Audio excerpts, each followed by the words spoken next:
How's it going, everyone? Thank you for joining Shop Talk Live. My name is Rick Ramirez, also known as Rick's Two Cents, along with my fellow co-host Steve from Steve Makes Everything. You really should introduce Skylar first. She's our guest. Yeah. Ladies first. I just always go left, right, but I apologize. Skylar, no introduction needed from your woodworking. Hi, everyone. And Roger from Roger Shop. Howdy, howdy. Sorry, Roger. guys, for being a little late. I have a hardwire now. I noticed because there's no insane delay. Yeah, we're not delaying here. Yeah, it's You're not working. looking like a cheap Japanese movie tonight. So, I'm So, dangling. so the next time you have a problem, when the network guy says, "Here's what you need to do," do it. I'm a TCOM major, so it's just, it's when you spend $2,000 on a wireless router, you expect it to work. And being that it just started happening this month, I was trying to see why all of a sudden it happened. But So I spent an entire lifetime in technology. I don't expect any of it to work. yeah, everyone said, "Oh my God, Rick." Yeah, they don't know what they don't know how to react now because there's like no delay and it's like you're a whole different person. Oh, wow. Let's see here.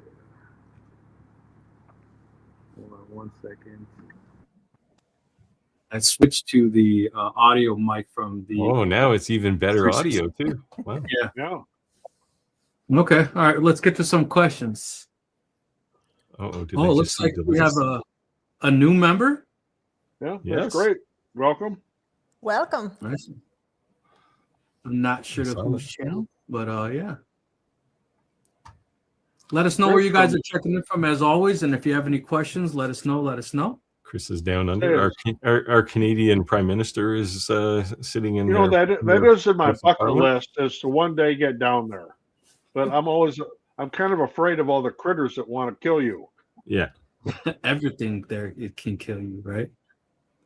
possibly even the occasional Australian. Stay out of the bars. Chris said, "Yeah, we pretty much politically align in most things." Yeah. Our PM is doing a speech in the Australian House, and the first thing he said was he wanted to thank the Australian Prime Minister. They had a meeting with Starmer from the UK, and it was over drinks in Australia. The Australian PM brought four or five cans of their finest. Oh, Foster's? No, I don't think it was Foster's. He didn't elaborate, but I'm So pretty sure needless to say that, it wouldn't have been Foster's. needless to say, all of a sudden they were buzzing pretty hard, probably. Huh? I'm doing this tonight, so. What is that? Gold. Oh, Modelo. Oh, Yeah, it's just, can, no less. Not mold. Normally I drink it out of a bottle. Yeah, That Modelo in a drink it out can of- tonight. I only like it out of a can. Look, I still got dust on me. I was literally pulling wires through the ceiling. Well, actually, Yes. this is It was worth it. leftover from when I was down in Mexico. So all the printing on it is in Spanish. So if you notice that on my glasses on, I all of a sudden need bifocals. How do you like that? Welcome to old age. Yeah, what are you, like 35? I'm 46. Hey, I've Yeah. got trifocals, so All of a sudden I'm like, hey, I can read. So I may take my glasses back because apparently LensCraft, if you not satisfied with the lenses, and I just recently had them, they can redo them. So we'll see. Or I might just take them off. Tom said, good evening, everyone. Hello, Tom. Well, So Skylar, it's good to have you back. Well, thank you. It's good to Yes. be back. yeah. Is there any upcoming things you can announce or let us know, or any cool things? Not really. I'm reviewing a couple of lasers now. Just, was I right on the top secret fiber laser? I am not going to tell you. It's not announced. I can't just say it. But- Well, I have some that aren't announced too. Yes. Hmm. Let's just say None of maybe them is the one I mentioned to you, though. Maybe you know a thing or two. I'm telling my daughter we're gonna bring her. I thought about you, Steve, yesterday. It was like such a random thing. I remember one of the first live streams that we did together. Andy was still on the thing. And I don't know, I have this memory of you. We were talking about business and how to make a product that sells. And I remember Steve saying, if you make a product that solves a problem, you have a successful product. Of course, he said it in his smooth words. It was not like these simple words. But, it stuck with me. Word I was salad like, huh. probably is what you meant. And, it just stuck with me. And then I kind of forgot about it. And yesterday I was on my Facebook group. I was just approving some, posts and stuff. And somebody made a comment about how to make products that sells. And the way they said it, I can't remember the name of them. I wish I remember because I would give them credit for it. But the person said, find what sells within your niche and then look at their bad reviews, the 1 and 2 star reviews, and solve that problem. And if you can fix that problem and make something similar, then you have a perfect product that will sell. Absolutely. So that brought me back to That's Steve always said a good that way. a year ago. It's called filling gaps in a product. You see, he has those fancy words. I'm sure right now there's probably dozens of people in lots of companies working on the next filament extruder. The M1's actually pretty nice though. It works pretty well. I find that McPhil 3D says hello from South Carolina. Hey. I find myself thinking of that comment too, to be honest, when I got the 3D printer, because the toys things are cool for kids, right? And it's like people will kind of buy these things, like almost like trinkets, like Easter's coming. Those are going to probably sell like crazy, right?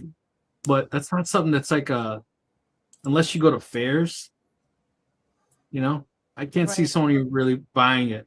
But I've been trying to do the same thing. What's something that's just not a fad? That's something that you're, solving a problem and can actually continuously sell something over and over and over again. So I'm building that product list with the 3D printer. But 3D printer has definitely been a hit the ground running thing. Not much of a lessons learned. It's really surprisingly. 3D printers are kind of unique, right? Because like if you have a CNC or a laser, you start with something, right? And like a piece of wood or whatever. With a 3D printer, you start with nothing, like a blank plate, and you can build some really cool things. And I think combined with some things like CNC and lasers, you can do some things that are not the kinds of products you're going to see sold en masse in craft markets, right? Okay, so how many out there, and you guys included, are old enough to know who Groucho Marx is? Isn't everybody, whether you're old enough or not? No. So, does anybody not know who Groucho Marx is? Want to buy a duck? And it's a Darth Vader duck at that. So it's too funny you show that, Roger, because everyone's into those stupid ducks on their Jeeps. Oh yeah, here's the other one. Speaking of fads, I was gonna make a bunch of those that are just dumb because. Well, now they have the cows, right? The Moo for Subaru. I'm making tons of these ducks, especially the mooning duck and the Darth Vader duck. It's just going wild on people local here want them for their Jeeps. Yeah, that's actually what I was going to think about making them. I can't believe how many people have them, like all over. I thought it was maybe a girl thing, but guys are into it too. It's the 3D printed equivalent of Beanie Babies. Yeah. The thing is, though, when you're doing them for a Jeep, you got to make them out of PET G and not PLA. Yeah. I have two ideas for you guys with 3D printers that you can make that I know it will sell. Okay. One is the wedges for wedgie sled. You know what that is? Yep. All right, I'll show you. So I know what a wedgie is because I've had them a few times. You like that, Roger? Yeah, I got I'm not going to show you the sled itself. It's a piece of wood with some rails, but this is a wedgie. So it's basically just a triangle that has a certain angle here. And when you cut these wedges together, you can make like 12 wedges, 8 edges, 6, whatever. It makes almost a full circle. This thing sells for $10 to $15 a piece. And I bought 3 sets so far that are 3D printed. What's it? Oh, it's 3D printed? It's just 3D printed. I have them in black and white. What's that? Stop buying them. We'll print them for you for free. But they have to be the exact angle, so when you cut it, I mean, people cut it on the laser too. But this thing sells like in the woodworking community, like the people that are wood turners and they make bowls and stuff, you need these things and you need them in all the angles. So it's like $10 to $15, and then you sell them per piece. Okay, I'm game. I'll try it. I'll send you my first demo and you tell me if it sucks. Well, my latest thing, the 3D printing world that I designed, was a boot jack. I don't know if you know what a boot jack is. If you wear cowboy boots, you put your heel in it to pull your boot off. Yeah, you pull your boot off. And I had one from Cavendish. It was made out of wood, and I thought, hell, I could 3D print that.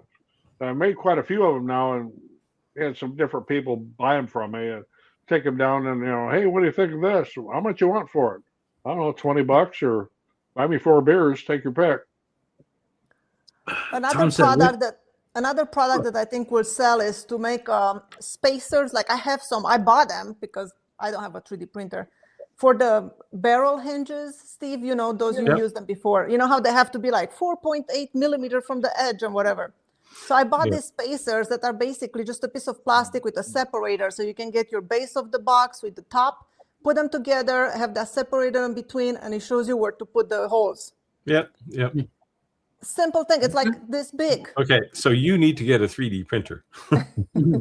I don't want one. I'm happy to purchase the stuff. You didn't want a CNC. Now you just said you can't wait for it to arrive. Well, I've got an old Creality Ender 3V2 I can send her. Oh, there you go. I like to don't have time to learn anything. Rick must not have fixed his internet issues. His network issues. I think he did. That's just how Rick is. Yeah, you're coming across good tonight. Yeah. Hey, Tim. So how do you have such a tan, Skylar? What's that? How do you have such a tan? I don't know. You're not in the sun? Yeah. Mine is faded. I got to get back to Mexico. Reflection off the snow, probably. Probably, yeah. Taking care of the chickens. Shoveling snow. Got to make them paths so they can actually go outside of the run, free range. Roger's not wearing his usual shirt today. No, I was busy today, and it was a rush to get down here to get on. So I've still got my sweatshirt on I was wearing outside. Nice one. Hi, Chris. All right, Steve, you're up. David says, Steve, I like your review of the alien cell. LA Hobby Guy has a video that shows how to manage the air. Yeah, I didn't want to stomp on Rich's video. There are solutions. It's a nice printer though. Like it looks nice, and but it's big. It's so big. Santa's Laser Engraving. I think this is for you, Skylar. Next thing you know, he will have CNC videos coming out. Oh, no, he's still talking about me. I actually have done some CNC videos, and I would do more, but it's just insane. My schedule has just gone nuts lately with actual work. Like, it's like I have a job now, and I can't stand it. I did want to ask, though, Chris, if I was right with the font thing. Lightburn does some weird things sometimes. It sounded like I was right based on your description there. It's just one of those little corners of Lightburn that everybody kind of knows about but works around. Chris said, "Is that an AI, Ricky? It almost looks real." It's me. Yeah, it looks AI because the audio matches the mouth moving.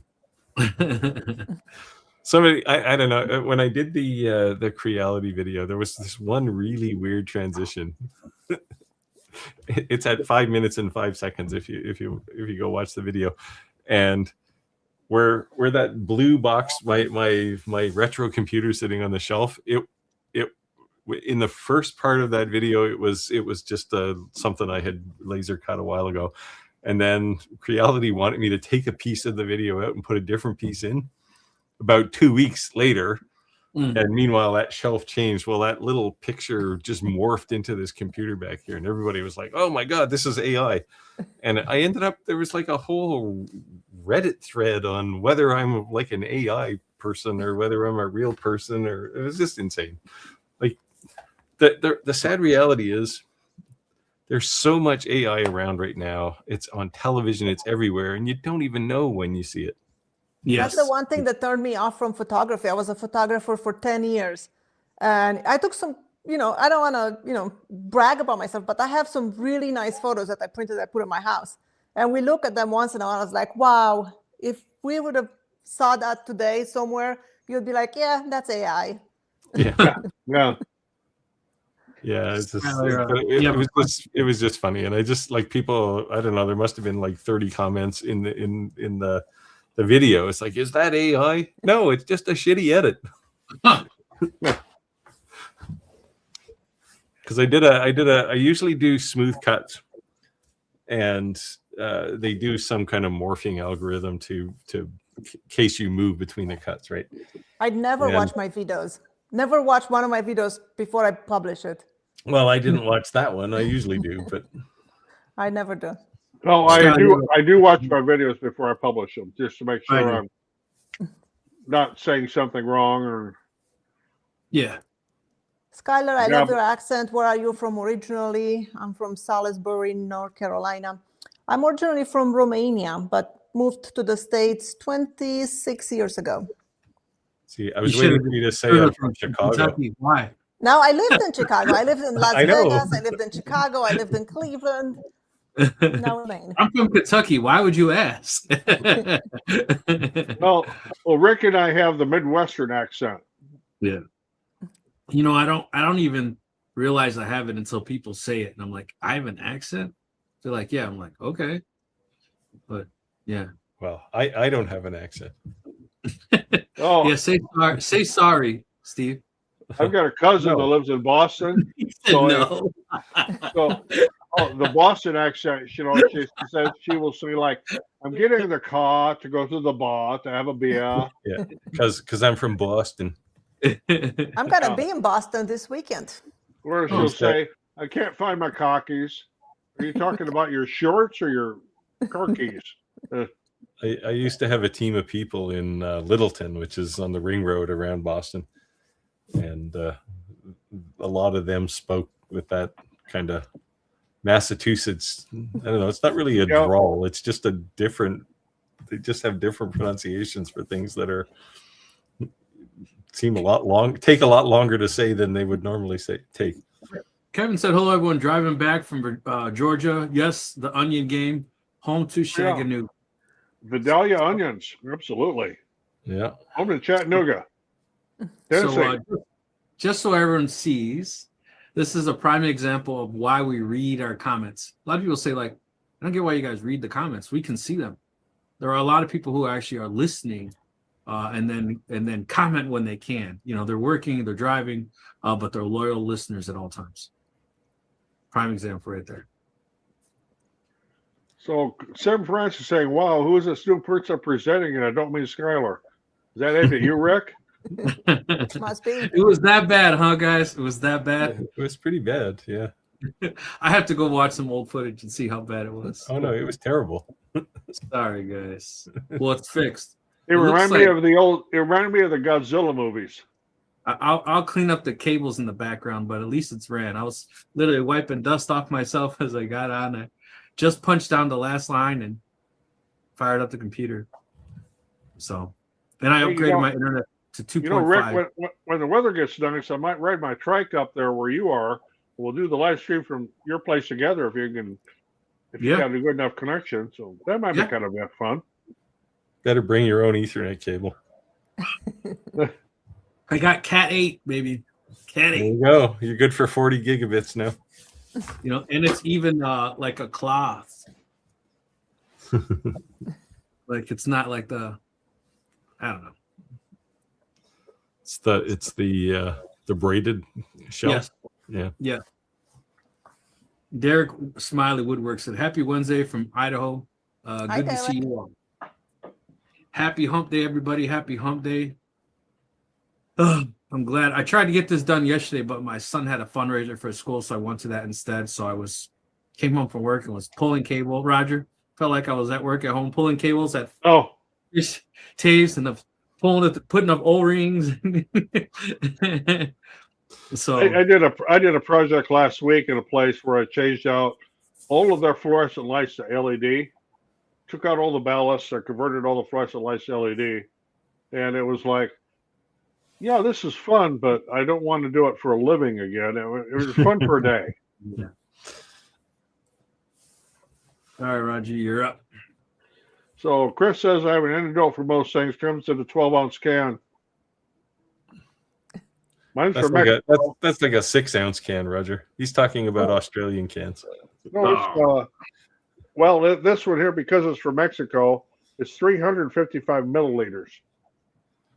Yeah, I don't know what that is in ounces. Well, Modelo is stronger than Miller Lite. Rick can Oh, translate this is 4.5%. Not like Canadian beer, which is like ridiculous, but 5, 6, 7, sometimes 8. yeah. But you can run into I'm some. trying to do beers, not do shots. If I want to do a shot, I'll do a shot. But shot doesn't come in a 12-ounce glass. I know, that's the point. My problem was I got into trouble down in Mexico with doing Don Julio at the pool bar. And 8 shots in 1 hour. Don't do that when you're 68 years old. Don't do that. Bo with the Maker says hello. How do you say that city, Rick? Bo the Maker? No. Hello from Toronto. Toronto? Wow, you almost say it like a Canadian. Well, yeah, you spent some time here.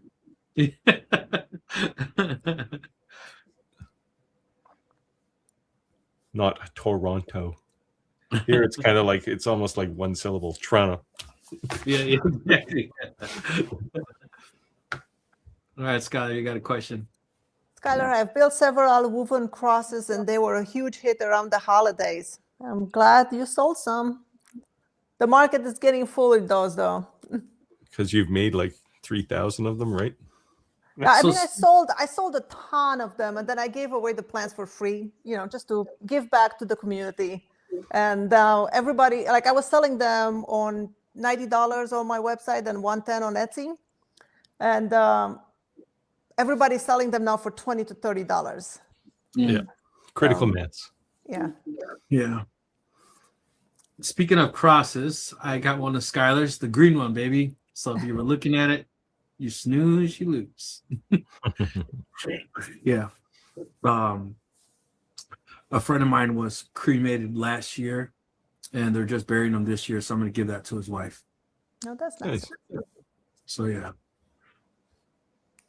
Yeah, I shipped it 2 or 3 days ago, so you should get it soon. Cool. I'm excited. I'm not even going to open it. I'm just going to put it away. So Santa's laser engraving is saying it takes some getting used to with bifocals. He says he has trifocals myself. When I first got my bifocals, my wife and I went down after I got them, and we went to this little, it was called the Freight House. It was like a little bar along the Mississippi River. Ordered a beer. Well, they set the beer on the table, and I couldn't figure out which glass to grab, even though there was only one there. So it took a little getting used to, especially on stairs. Yeah. I've adapted now. Stairs are bad if you miscalculate. Yeah. Yeah. ABT Marketing said, hey, thank you for joining. Thank you for joining. I wear glasses for driving.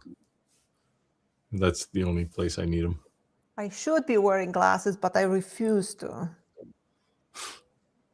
Yeah, Santa, or Chris is saying Santa, trifocals is still a thing. I thought multifocals were the way to go these days. I have no line trifocals. It's like just put a zoom lens on your eye. Well, eventually we're all going to have those AI contact lenses, right? They'll be like night vision, whatever you need. Yeah, I'm not putting that in my eye. The heck of it is, for me, with distance vision, I'm not nearsighted. I don't need glasses at all. But if I got to read something, like reading the stuff on the screen here, I got to have them on, or I'd be like, huh? Or I'd have to have it across the room. So a guy I work with, he went and had the laser corrective surgery on his eyes. And this eye is so swollen, it's like this. And I'm like, hey, what's up with your eye, man? Oh, I don't know. I'm like, don't you think you should go to the doctor? Yeah, I'm going to call him. I'm like, dude, you had laser surgery on your eye. Like, if my eye was swollen, I'd be going to the doctor that day. Call the doctor, and they're like, yeah, we'll get you in next Wednesday. I said, dude, call him back and say no. Like, these commercials, like, $2.99 per eye, guaranteed 20/20 vision or your money back. Now, I this had is LASIK wild. on my eyes 3 times, 3 surgeries. Really? Wow. Oh, But I man. was like legally blind. Like, you know, when you go to the doctor, you just have the A and E, the first 2 letters. I Mhm. couldn't see any of those. Whoa. Couldn't see the eye chart. So for you, it was worth the gamble because, right, it was that bad. Right, Yeah. right. And they got me pretty close. After the first surgery, they got me to like a 20/40 to 20/80. Then after the second, they got me to a 20/25 to 20/35. Then I got like issues, like I had some cells growing under my eyes, so they had to go back and clean it and stuff. But yeah. Well, that's crazy. Yeah, so corrective vision, that's awesome. But to me, like, I don't know, you're gambling. I mean, if you got more to win than to lose, I see it. But if I'm okay with the glasses. I was lucky enough to have decent vision until the last 4 or 5 years. Well, I'm lucky here, you know, with my vision wise. Of course, being this old now, I'm getting cataracts, and they're telling me within 5 years, if I'm still around, I'm going to need to have the laser surgery to have the cataracts removed. At the time, they could correct my vision, so I won't need glasses. I said, well, that'd be cool. So Roger, you know, weed is legal now. You don't have to make that excuse that that's the cataract medication. You guys finally legalize it? They talked It's about it legal. here for years, and of course, you know, half the people are like, "Oh, this is going to be the downfall of society." And when they finally legalized it, all the people who were in their, you know, 40s, 50s, you know, who remember fondly their teens, you know, they all went out and smoked a bit of weed, and then it just kind of settled down. So it's legal state here, but it's still illegal federally. So Yeah. if you have a CDL, any kind of like a federal license or state license, it's still illegal on your license. And then companies that even sell it in this state, they try to have multiple locations, even though they could be, even they're kind of on top of each other, because they want to split they want to spread the mustard, so to speak, because if one location makes too much money, they're worried about the feds coming in and busting them. So, you know, they could have 3 blocks down and they don't really need to be, but they're making too much money in one location. Well, here in the city I live in, we have 2, they call them dispensaries, Yeah. and they are literally across the street from each other. They sell them at the gas station, man, by me now. It's like, it's not even a dispensary. It's literally in the gas station. Like with You can cigarettes. you can have one growing on your windowsill here if you want. Yeah.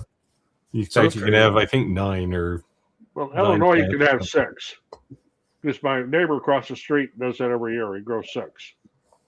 So He tends them well. Yeah. yeah, Well, I just, we improved the hydroponic growing system a lot when it got legalized.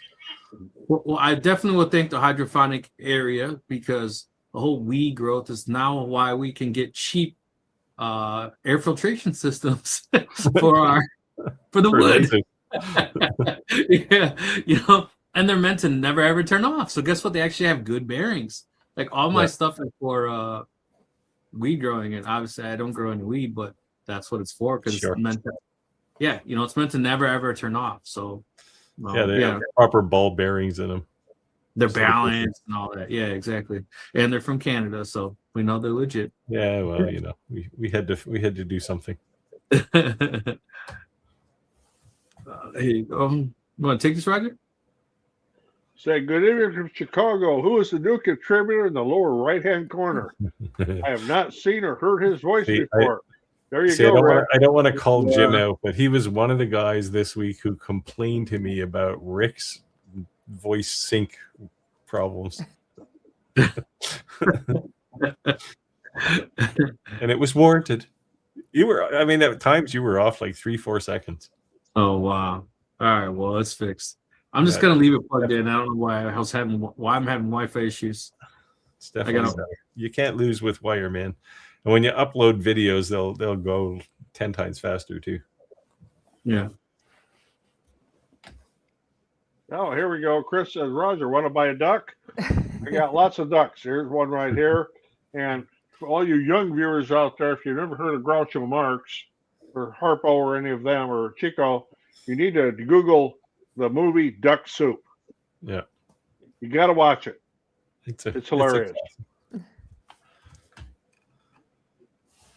Well, that kind of humor has changed, though. It's like it was funny for a long time, but now we have social media humor. Oh yeah.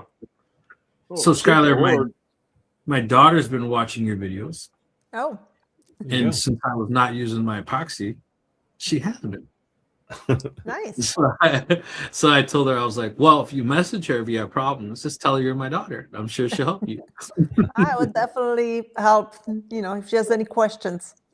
She's a very girly girl, I would say, like you, but she doesn't mind having calloused hands. Which is funny is that she's in the theater, but she doesn't act. She's in production. She builds all the sets. That's There awesome. you go. So when she's with the boys, they're like, let me move out of the way for the table saw. And she's like, you're doing that wrong. Move dark. You know what I mean? So she builds all the theater sets, which is kind of cool. Yeah. Really cool. Yeah, I'll be So, glad to help with any question she has. yeah, I told her to reach out to you. I said, I'm sure Oh she'd help. yeah, it's a Jeep thing. Yeah, we wouldn't understand. So this one here with the mooning duck, I bet I've sold 50 of those. You know, it's so funny, Roger. I was literally saying I wanted to start putting you literally have them like within arm's reach. That's funny. Well, because I sell so many of them, That's they're funny. actually I've got them stacked on top of my weak rate Lumos laser here. I'm supposed to be doing a video on, and I got to get to that. But So speaking of, I spoke to Dennis Moon right before this live about an hour ago. He's the guy that I was telling you he was the first person to do DTF prints in the United States. He's the first person to actually make DTF manufactured in the United States. He's the first person to change the DTF shakers to vertical so they don't have to be so long. He's doing some absolutely crazy things with inks, the filaments. He's changing the industry. I'm telling you, he's going to make everyone have to copy him because there's going to be no comparison. And what I think it is that he owns a couple of factories overseas that make hats and stuff like that. So he has enough people that can manufacture the stuff the exact way he wants. And because they're his plants, people can't copy him, right? When you outsource it, they just lie to you and sell your idea, right? So I think we'll have him on the live, be able to answer a lot of DTF questions because people are asking a lot of stuff about that. And I think there's a lot of new people to the game. Everyone thinks they know everything. And this is kind of like the true OG of DTF. Like, he's going to kind of school us on, the progress of, how long it's been and what we can come to see in the future. Because I think that like X-Tool and some of these like appliance type companies that are coming out DTF, they're going to kind of flood the market and change it. It's going to become a Cricut thing, right? When Cricuts came out, like everyone who owned a plotter, it was all worried like, oh my God, I'm not going to make any money because you can go to a Hobby Lobby and buy a Cricut when I have a $20,000 rolling plotter. They're going to put me out of business. No, it's just a different type of business, right? Like they're going to get a little piece of the pie, but they're not going to take the whole pie, right? and I do have a Cricut. Plus, I have a big plotter. I mean, I can do a 48-inch if I want. If I want to spend the money to buy the vinyl, but yeah. So I have a 54-inch, and I have a Roland 30 plotter, printer, and laminator on the way. I'll have it in like 2 weeks. So, yeah, that's from the Sign Outlet. Thank you. See that in a few weeks, and they're actually going to come set it up and teach me how to use it. So we'll see what I learn. They're like, well, do you want it was $1,000. I'm like, no, we'll give it to you free. Okay. There's always something you can learn. You never know, right? All right. So Santa's laser engraver got them on my Jeep. There's a reason behind it. It's just a way to tell someone you like their Jeep when they're not around. And my thing that started out with, let me grab it again here, my mooning duck right there. So I thought, honestly, when I seen all those all over the dash, it's like, did they just buy them themselves, or did seriously somebody leave the duck on their Jeep? Well, here's the proof. Santa says yes. Hey, so let me ask: if you own a Jeep and you're in the audience, did you buy your own ducks, or did somebody actually give it? Be honest. Oh, here, this is for Skylar.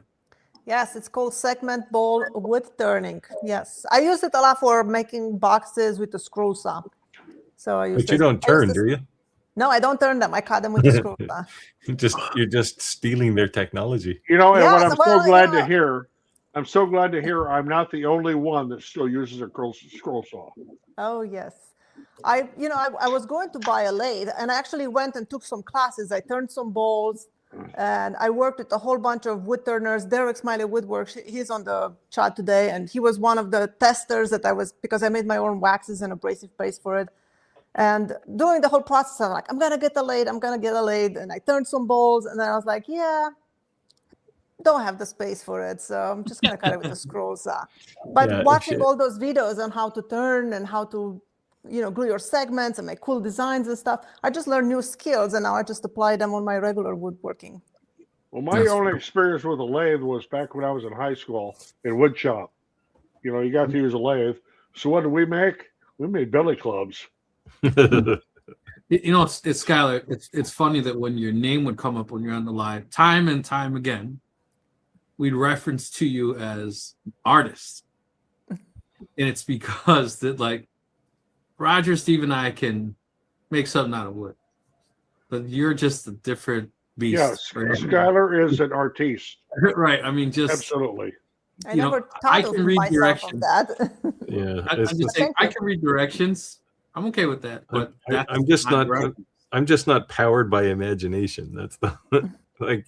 Give me Fusion, a CAD tool of some sort. I can build anything, but I don't think I have imagination either. I just watch somebody do something, and then I'm like, well, I like that, but I cannot do that. So how can I use that, but doing something else? Putting your own twist on things. That's cool. No, I like that about you. Definitely, the one thing we talk about too is that copycats, right? If you're doing something good, you're going to have copycats, and when it's something that's a copy paste or a send print, like a 3D printer, or just a file you can download and cut on a CNC, anyone can copy that. But when you have a skill set unique that you're creating something completely custom, they can copy the concept, but they can't copy your exact idea, right? Like, good luck copying that. So well, I'm going to throw something out here. Anybody that has a bamboo printer from Bamboo Lab, if you go to Maker World, they have an AI thing. Yeah. And I tried it out. If you take a photograph of somebody, you could make like a bust statue of that person. Yep. And the thing works so good. I mean, it just blew my mind how well it worked. And I made one for one of my fellow bartenders, and it just blew his mind because it looks just like him. So I was going to buy the filament that looks like marble or like granite or marble. Yeah. That's another thing you can make money with. I just purchased, didn't just like a month ago or something, on Etsy. So people are selling those STL files of people's, heads. Right. And it costs $5. So I just wanted to test a laser that has the engraving and the crystal. And I was like, I should put a picture of myself. So I just took my Facebook photo and sent it on Etsy. And for $5, they sent me the STL. So it's like, there you go. I spent $5. And if you have that software, you can probably make it for free really quick. Yeah. And anyone can sign up for that software. You don't need a Bamboo Lab printer to actually sign up for it. Yeah. So. Yeah, you go up on Maker World, and of course, because I'm so involved with Bamboo Lab, I've got like tons of points that I can use and don't have to pay anything. But some of the stuff they do with AI is just amazing. Speaking of Bamboo Lab, I went to buy Filament yesterday. Every color of Pet G is sold out. Every color. Yeah. And it said that it would be back in stock today. It's still sold out. And it's like, no, they always say that. The same thing happened in January, right after Christmas. Well, it was. I know what we can't get. Every color though. I mean, it's. I know what we PLA. There's like 30 PLA colors, and they were all out in January. Yeah, and I know we can't get orange. Clack buys all that. Yeah. Yeah. See, I can make my own now. I don't know the color blend for orange yet, but so I'm not 100% sold on the Sunloot. And I know people are saying that they make Bamboo Labs, but the white, I've been using the white, and the white seems like an eggshell. And the Bamboo Live seems like a. Are you using the regular or matte? Oh, No, you're using Pet G, right? I'm using Pet G high flow, the regular, not a matte. But it looks like an eggshell color. It's not white. And the Bamboo is like white. Well, Bamboo has 12 colors that all look some shade of white, but my thing, Bamboo's color is called jade white, yeah, and it's still not completely pure white. Well, it's definitely a but drastic. Sunlu in PLA, in matte PLA, their white is like snow. Yeah, so I was like, I thought the Pet G was also pretty white. No, it's not. Maybe you got a bad batch. Now the Filament from Anycubic in white is white, and it actually has a gloss to it. Yeah, it was not. And then Yeah, I gotta say, I don't like gloss filaments.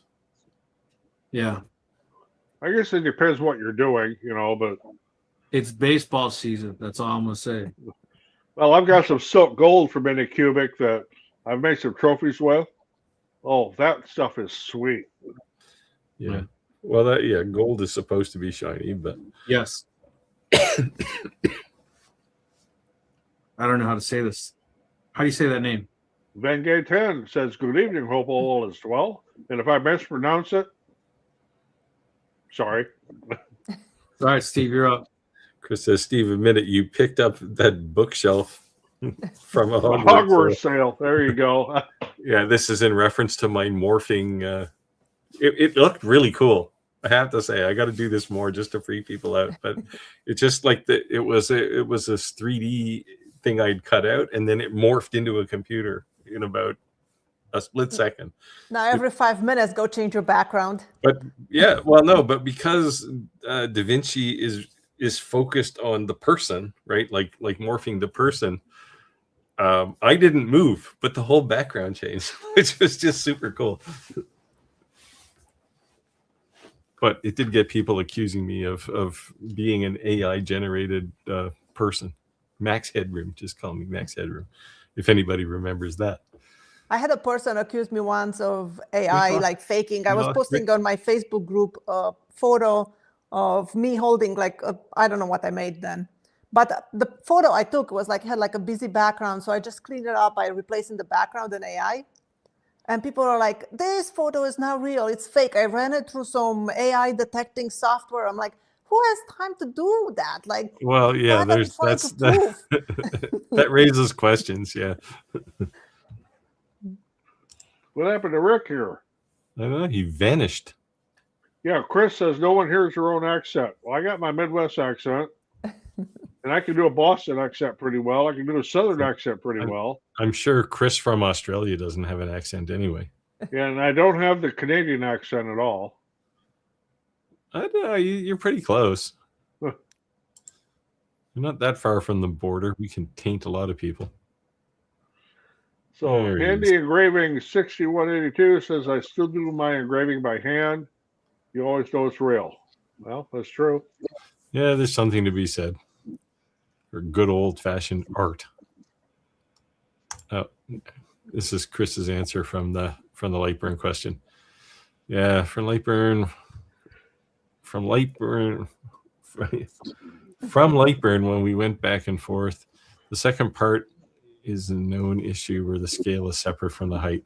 Yeah, so the problem, I don't know if you saw Chris's video there about his Lightburn font problem, but in Lightburn you can select the font. So if you lay down a font, you can select the font and the size of the font. And he was setting it to 1 inch tall. But then you can also, a font on the workspace in Lightburn just becomes another element, so you can scale it with all the other things on the workspace. So you can then take a 1 inch font and scale it, but it still says it's a 1 inch font because it's just scaled down. It's just such a hack from the Lightburn side. Like, they should have done this properly. Sorry, guys. In the rush of things, I forgot to plug my laptop in, and it died. Oh, so you vanished with purpose. So you had a little battery. Yes. A little more Boston accent there. Battery. Battery. Oh, all the best magic is saying, yes, me too. People always tell me I have a Chicago accent. Well, Rick, do you think you and I have a Chicago accent, or? You know what? Like I said, I didn't think I had an accent. So people say like, "Where are you from? You have an accent." I'm like, but to me, when people ask me where I'm from, that's like the oddest question for me to ask, to be asked. And the reason that I say that is because I've lived all over the whole entire country. And I left Chicago when I was like in 3rd grade. And I came back when I was in 9th. So it's like, where am I from is where my family's from. Where I'm from is where I lived the longest. Or where I'm from is where I felt like it was home. Because every year when you move, you're like almost your entire life, it's like you never feel like you have a home. Like you feel like a gypsy kind of, because my father was a builder and we just were always on the move. Well, a lot of people, you know, when I'm down to Mexico, say, "Where are you from?" I say, "Illinois." "Oh, Chicago." I go, Yep. "Well, not exactly. I'm on the other side of the state, but we still talk the same." So when people say where I'm from, I say I'm from Pilsen, and that's because that's where my family's from in Chicago. But yeah, but I've lived everywhere: North Carolina, Texas, New Jersey, Colorado, Canada. I've been everywhere. Canada. Yeah, you see, you lived in Elliott Lake, right? That doesn't count. That's not Canada. That's just a hole in the ground where they used to mine asbestos. It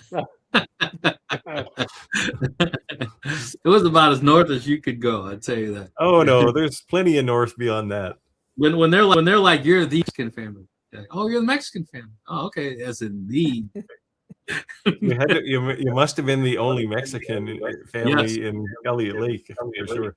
I tell you what, I met a little girl. She was my age at the time, and she was Native American. I was so brown because it was summertime. She ran up to me because she thought I was Native, and I'm half, but she just assumed that I was 100% and I was from there. But yeah, funny enough. Well, you know, Rick, it'd be fun if I took you down to Playa del Carmen with me in Mexico. Echo. Because you would have the same thing with all the people think you were native, and I'd be the one speaking Spanish. I don't know. We might. What's that? What's that movie when they go to Vegas? They get in all kinds of trouble. Hangover? It's like for a wedding. Hangover. Hangover? Yeah, me and you in Mexico might be like the movie Hangover. We'll have a good time. We might not be able to talk about it. How'd you guys? What'd you guys do? Nothing. Did you see it on the news? No, it didn't happen.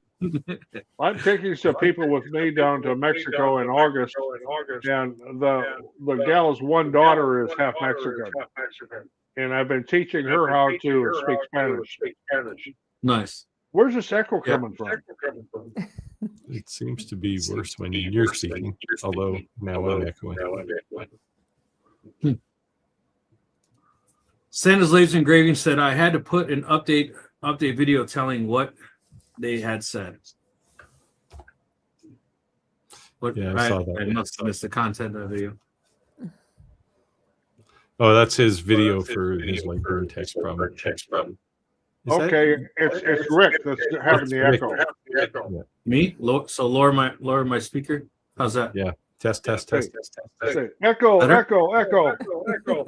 Yeah, no, it's still echoing. It's like being in the Grand Canyon. Hold on. I put reduced. Literally the Grand Canyon.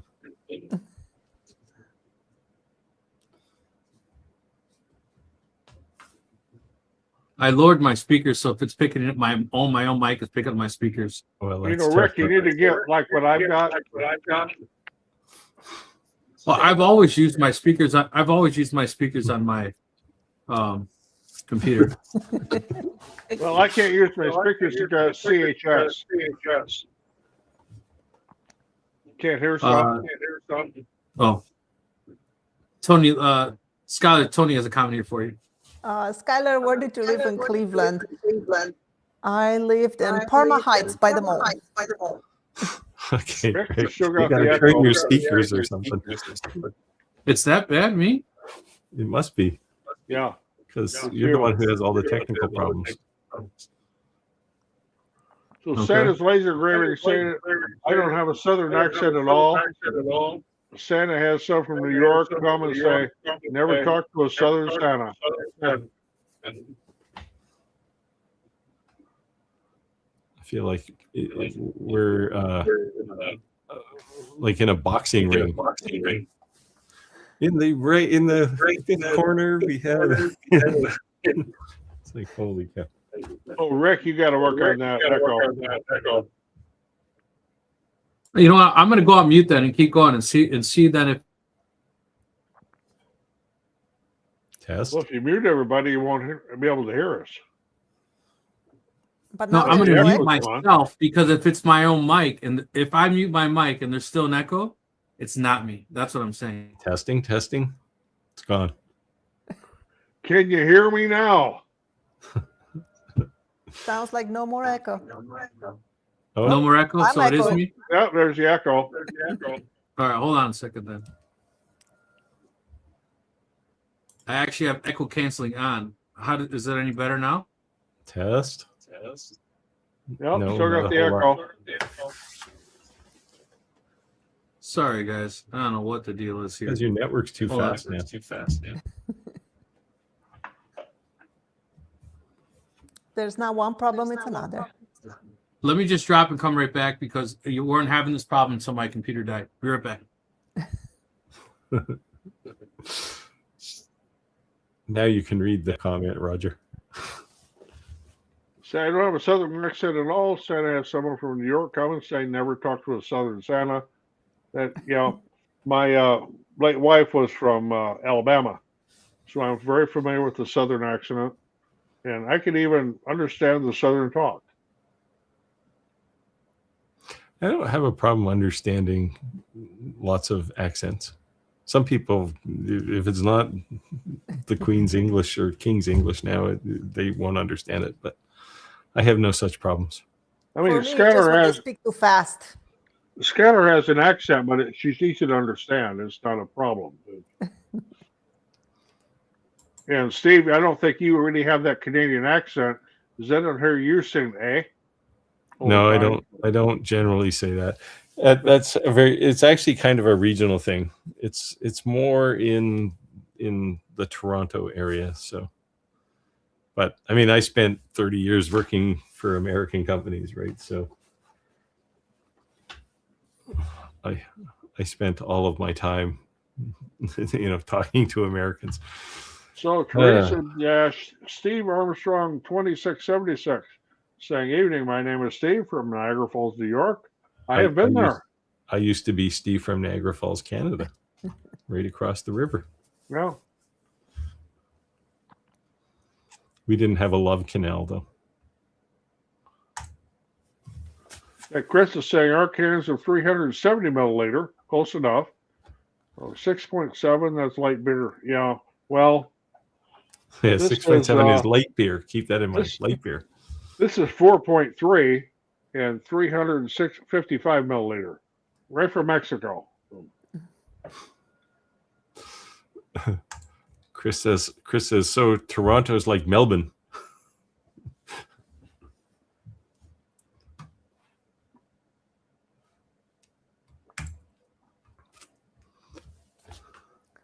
Speaking of giving back to the community, RIP Steve Good. Yes, a huge scroll saw woodworker. All his life he's dedicated to woodworking and scroll saw and sharing with the community. He has like thousands of patterns he put out for free. He passed away in the last few days, I think. I saw that on one of the feeds I get, and See, he was a great guy. And this is the importance of sharing your knowledge. Yeah.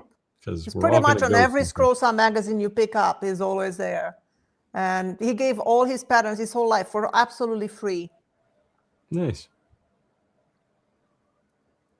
In fact, after I got my DeWalt scroll saw, which was an upgrade from my old whatever the hell I had, I started looking at a lot of his videos to, about making improvements on it and better ways to use it and different blades to use. And his channel was absolutely fantastic. Yeah, I made one of his patterns once in one of my videos, and he really liked it. He actually put me on his newsletter that he sent. And as a thank you for, using his patterns and stuff, I actually bought that USB stick with all his patterns just to, back a little bit. I keep hoping somebody's going to walk into my shop and say, you know what I really need? A scroll saw. And I can just go, here you go. I still use mine. Anything that's over 1/2 inch is on that scroll saw. So I didn't use mine even when I didn't have lasers or CNCs or anything else that can cut crazy curve. Yeah, I used mine before, but only for like very rough cutting, like, like a inside of a tissue box, like that little oval. Because the inside cut, you can do it with a bandsaw. So I would cut like roughly close to the line and then use a router with a flush trim with template and fix it up. Oh, yeah. But now that I'm doing it, Tarja is like, I have to be so precise and cut straight on the line. Now I'm realizing how bad my scroll saw is and how I need a new one. Are you using spiral blades or straight blades? I use straight blade. I use the Pegas geometry modified ones. Have you ever tried the spirals? Yes, I couldn't cut straight with them. They just go like all over the place. Oh, I haven't had a problem with them at all. And for me, with using the scroll saw, I actually find that relaxing. Yeah, well, my saw itself has some issues with vibration. It has so much vibration that is like, you can't even see your blade. It's like really vibrating. So I went through the whole process with all kinds of people and it was just not fixable. What scroll saw do you have? I mean, I got the DeWalt. I have a Pegas, which is mine's supposed a to be DeWalt. top of the line, made in Germany. Mine weighs like a ton and it doesn't vibrate at all. Yeah, mine weighs a lot too. It's cast iron table and everything, but it's just really bad vibration from the moment I got it. And it doesn't hold the tension on the blade, like that knob that keeps the arm parallel. When you're scrolling, it just kind of turns by itself loose, and your blade gets loose and breaks. And yeah. My DeWalt doesn't have that problem. Mine had a problem since I bought it, and I bought it brand new. And one of the things that Steve had pointed out was with a DeWalt scroll saw was the lift arm you could put on it and a little hook. And I mean, his videos were so good in helping, get really good with a scroll saw.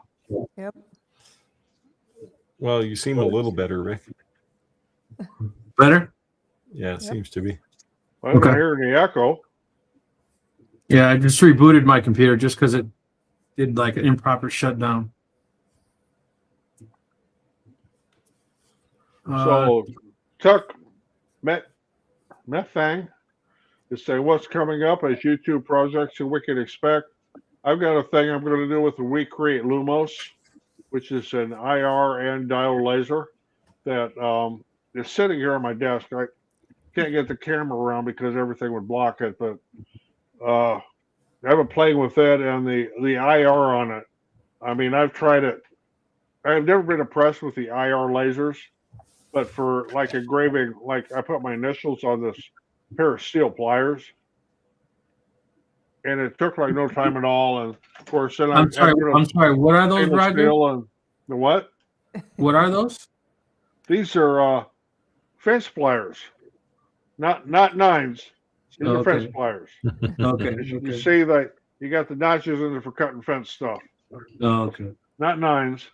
But I took a stainless steel scraper and engraved on that, and then I'm playing around. They say, well, I can do copper, so threw my initials on a piece of copper pipe, and I mean it's kind of fully shielded. And I'm not trying to advertise this for We Create here, but I mean, if you were going to take something small and portable to like a craft show, this thing would be ideal. And it'll also do gold. The little pixie I have to do review. You guys seen that laser? Oh yeah, I got one sitting in a box on my shelf. I've had it for a while. I'm like, oh man. So I finally did that review, and I got a couple of reviews, and I got to drop a bunch of content on CNCs. So well, it will also do engraving, or I should say etching on gold, silver, and platinum, but I'm a little short on bullion in those departments right now. I'd like to say I could send you some, but so I'm also going to be dropping some content on challenge points, and what the content's going to be based on not laser engraving after the fact. And the reason I'm saying after the fact is because everyone on YouTube, or at least the bulk of the videos that I see, they show you this well-polished, finished coin. And they don't show how did you get to that point. And if someone wants to get a laser and engrave it, they're going to be highly disappointed. Like, why does it look like this? What did I do wrong? And you did nothing wrong. There's elbow grease you have to do to get to that point. Yeah, see, I never go that far. I'm going to grab this thing and hold it up. This is We Create Lumos. It's that portable. And it's fully shielded. So if you went to a craft show or something, you know, and people are fascinated with watching a laser work, you could very easily. What were you going to say? I say I take my hat off to all of you guys that make coins. I tried my take of coins for the first time this week because I'm reviewing a laser that is a fiber. And I was just so lost. I'm like, what? How do you get those good looking coins? And trying to polish them. And I bought that machine that Steve recommended with the that's not going to give you the polish that Rick is talking about. It gets the rough spots off and scrubbed it with steel wood. But of course, I don't know the sequence of which you should do. And I was like, I made a few. They look okay for the review, but I'm like, I'll never make a coin again. All I ever do is put a bunch of pins in a circumferential stir and pull it out after 15 minutes or so and maybe antique it a bit. That's it. Yeah, I used the same machine that you recommended, and the water turned all black. It turns out my coins are not brass either. There's zinc inside. It's just brass. Those are terrible coins. Throw them away. Yes, there was. You know, as soon as you go through that plating, it's just like, silver color. Yeah, I don't know if you watched my coin making video. That I called those things out because I ended up buying a bunch of them on Amazon just for that video. I have 200 of them from 4 different sellers that I bought. Yeah, you can buy. So if you want discount true brass ones, you can buy them from ComMarker. From their store, the Limitless Solutions guys.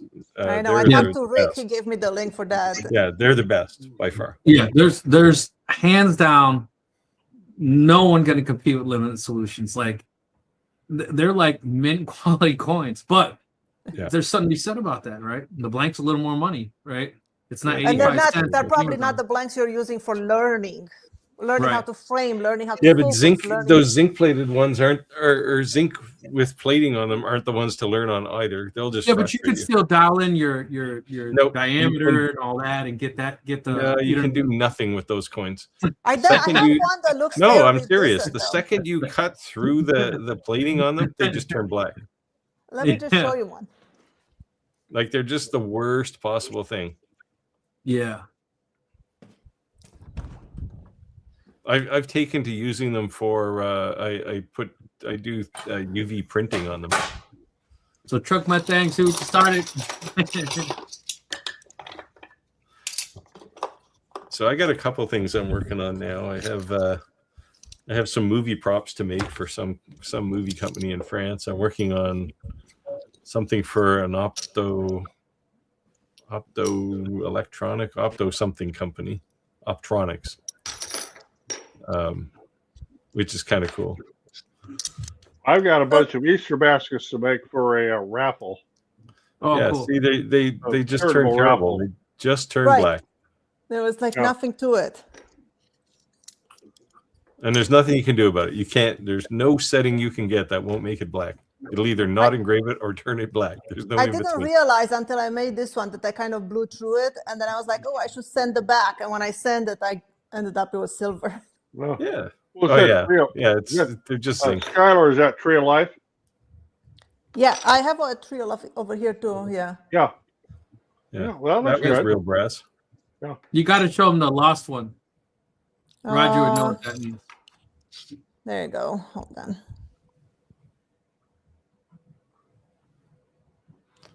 The compass. So I told her that's a big lineman saying, "Not all those who wander are lost." That's everybody's big saying. No, because there's guys who literally just sign the books and travel. I like this So they one. live, But I they ended live up- out of the yeah. pick a truck and they just make a ton of cash. Right? That Bumblebee is a X-Tool one, isn't it? It's an X-Tool design. I bought it on Etsy, so I have no Oh, idea. did you? Well, Yeah. maybe X-Tool should call them up, I know. or maybe X-Tool stole it off Etsy. Who knows? Yeah, I made this one too. Nice. Oh, cool. Little grim subject, but Oh, Grim Reaper. Yeah. Well, Yeah. No, see, there's different looks, right? The patina look is cool, yeah. but that polished mirror look that I get that looks like I could literally look at it like a mirror. That man, there's a lot of elbow grease that goes in with that. Yeah. I mean, there's an application for that, right? Like the kinds of people you sell to, they want something shiny, right? Yeah. When I make coins, they tend to be more like what Skylar did there with the aging. Yeah. Yeah. This is the only ones I made, and this is gonna be the last ones I will ever make. No, I thought you would take that and make something to inset into wood and make some kind of cool Yeah, thing. but I have bought brass coins before. I bought the ones with Memento Mori, and I embedded in a box. And I'm happy to pay the money and just buy some. It's just not my thing. Like I had no joy in any of this stuff. I made it just for the review, but I don't care to make it again. It's just not my thing. I'll give you my settings, and then maybe you'll have a different attitude. Yeah, maybe it was the quality of the coins, my inexperience. I've never done this before. Whatever it was, I just didn't find any joy in it. Yeah. The one thing I did notice though is that if I stood near it while I was doing that, I could taste the metal on my lips. Like I could taste it. If that's in the air, Oh yeah. Yeah. I don't make too many coins usually, but I had somebody about the middle of last year who wanted, I don't know, 60 of them. And it was like, oh, okay. Yeah, so I'll make like 300 coins, and then I make nothing. And then I'll make 300 coins, and then I make nothing. Because if I make them constantly, they seem not to sell. I couldn't get to 300 coins without losing my mind. well, getting back to the comments here, Chris is saying, I wish you could have had laser eye surgery, but being diabetic made it pointless. I know I have a grandson that is a type 1, so I understand. Hindsight is always good. Yeah. Jack in the shop. Hey, guys. Jack in the shop in the house. Chris, Jack in the shop is saying the store by the house will not charge you tax if you pay with cash. And, that's kind of the story here, too, with me. If you come here and pay cash, okay, no tax. So you take the bill and you hold it about this high and then you drop it. And if it lands face up, you pay the government. If it lands face down, the government doesn't know anything about it. Yeah. I knew of a dealership that also owned a grocery store. And they would sell cars and take car payments on food stamps. They'd swipe a link card and take the payments. And I'm like, how bad is that, man? Well, you guys know I go to Mexico a lot. And the condo I stay in, I have a friend down there that owns that condo. And he gives me a rate that is it's $100 a night under what he normally charges. Because I pay him in U.S. cash in $100 bills. And it does not get reported anywhere. Right. So there's no tax for me, no tax for him. There you go. That's how I make my money that I buy wood with, is just selling the lasers. That's all cash on Facebook Market. Oh, yeah. Sold 29 lasers in 2 years. Nice. Yeah, I still have. Francis saying I was born with 10 of them. cataracts at the age of 30, had them removed and implants put in. I was like a different world afterwards, like watching Ricky before and after New Cable. I like that. Oh, just punch right to the gut. That's a good jab right there. I like that. I'll take it. Chris is saying back in the day, I used to live next door to a police station. I could lean out my window and maintain my crop in the gutter of the cell area.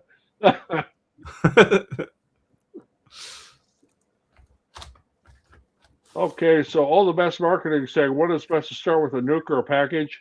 this might be aimed at me a little bit because of beekeeping. If you have someone with reliable nukes, a nuke is better to start with. If you're going to start with a package, do not expect any honey the first year. You're going to have to feed them. When they get started, you're going to have to feed them in the fall till they get established. Start with one deep super with the package, and after they get established and the queen's laying good, you can add another deep super to it, but you're still going to have to feed. And like I said, do not expect any honey for the first year. And depending on where you're at in the country and how your winter is, you may have to feed. All right, Steve. Chris goes political on us here. He says, Steve, the U.S. has a comedian for a president. We laugh at his antics. I don't know.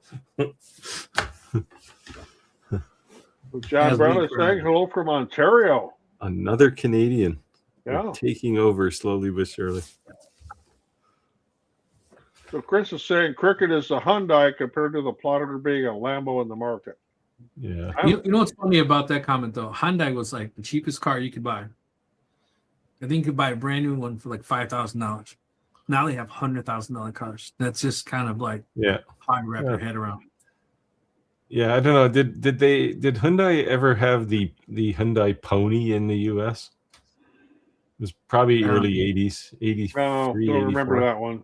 Yeah, see, they had it here. It was their first car, and I mean the things were like $4,000 Canadian. Yeah, and they were just awful. Well, like the Yugo was here. I had a Yugo. Well, no, they were probably actually better than a Yugo, but I liked my Yugo, man. That was my first car. Yeah, that's for Skylar. Skylar, I'm in the same degree. I see something, then modify it to work with other tools and look different enough to be mine. That's the way to do it. Put your own spin on it.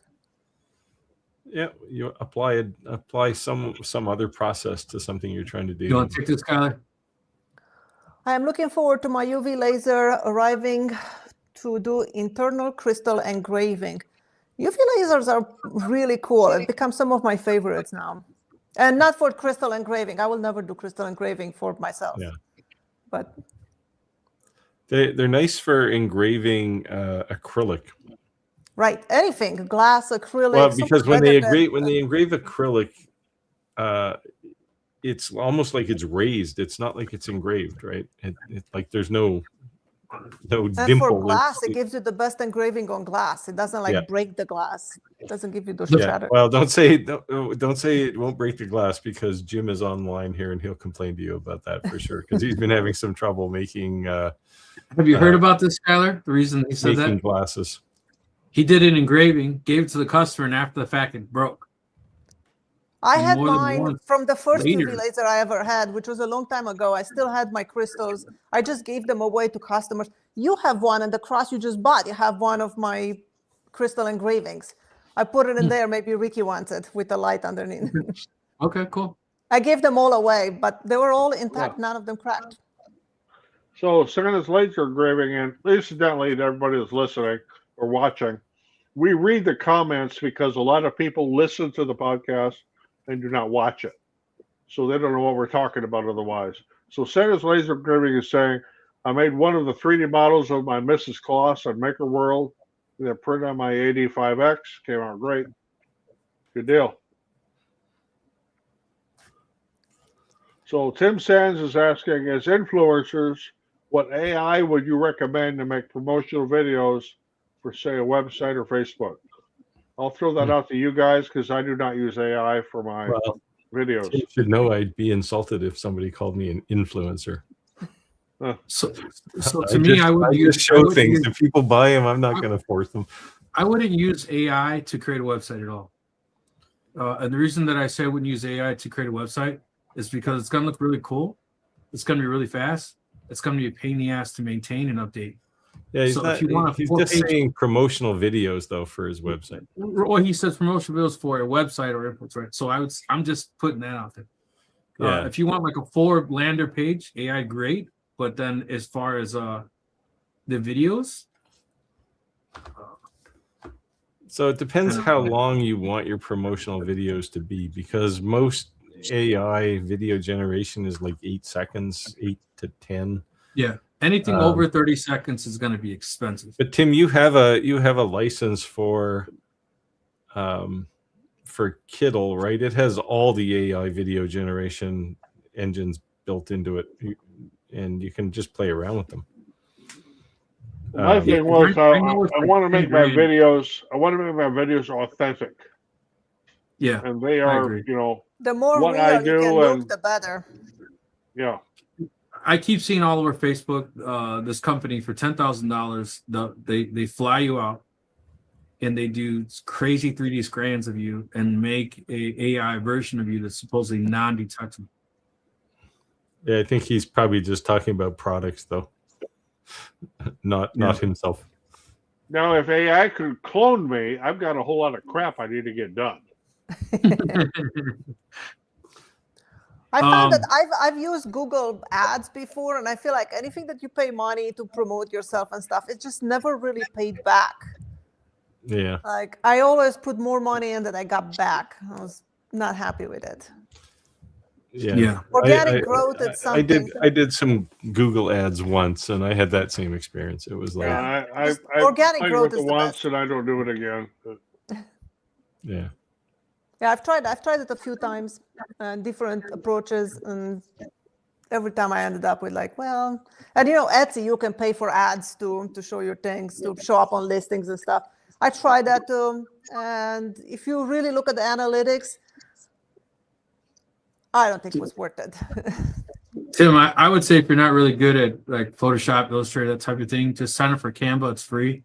They do have some AI type features, but you're going to be able to create something that looks more authentic and not AI created. Because if you're trying to promote something and it looks AI created, you're going to turn 50% of the people off immediately. That's my YouTube ad revenue is excellent, I will say. I mean, it's over $1,000 a month, so I'm happy with that. And like I say, I will not use AI in any of my videos. Yeah, I don't use any AI either. I don't even edit my videos, no transitions, nothing. I just cut off the parts that I don't want and just. That's exactly what I do. Exactly. I film everything on my phone with the front camera. Well, I do play with transitions. I do DaVinci Resolve, but like I say, there's no AI in it at all. Yeah, I use Adobe Premiere. I've dabbled with a bit of AI here and there, not video, but images. Rick, but usually it's I need a video, or I need an image of me standing at a craft market. Well, that's a very rare image because I don't do craft markets. Rick, are you using a Mac or Windows? Mac. Oh, I use Mac.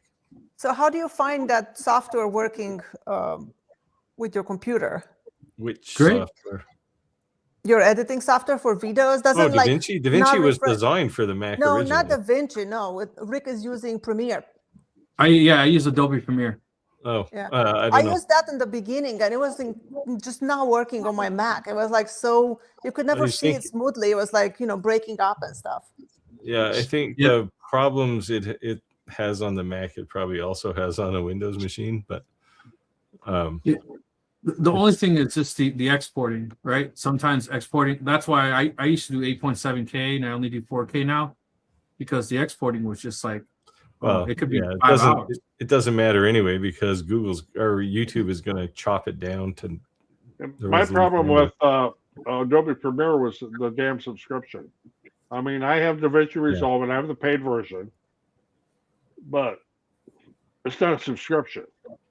No, I pay over $100 a Pro, month, which works great on a Mac. Yeah, even updates, and I mean, DaVinci is a professional tool, right? It's what Hollywood uses for a lot of their movies. So it's and you can download. You don't even need the commercial version of DaVinci. You can use the free version if you don't want to do, if you don't want to make your own graphics. Yeah, I have the full Adobe suite, so I'm kind of like. I use everything: Photoshop, Illustrator, Adobe. I have do the too, full but I package. changed to Final Cut Pro, and it works so much better on a Mac. And they have the app Yeah. on the phone, so I can use an SSD card straight into my phone, and I can record whatever format you want straight on the SSD. We're getting Yeah, echo I'll check back that out. again, Rick. Rick, you're getting echo again. Am I? Yep. With about a 2-second delay.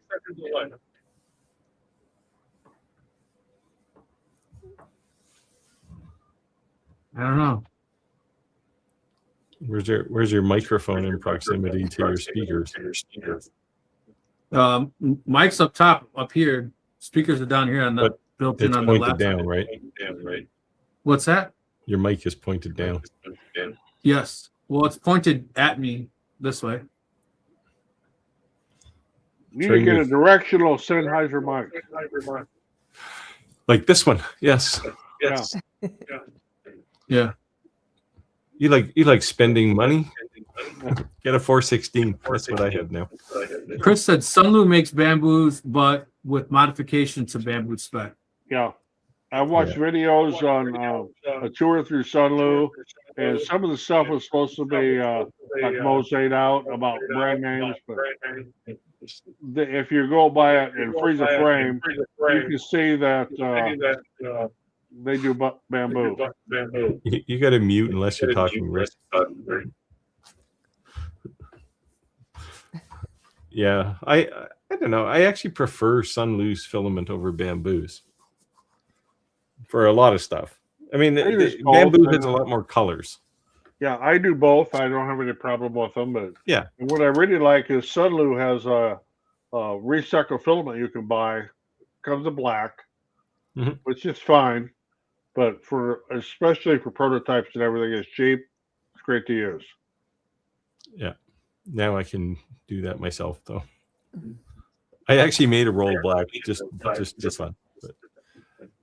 But it came out like a black roll of PLA. It looks great.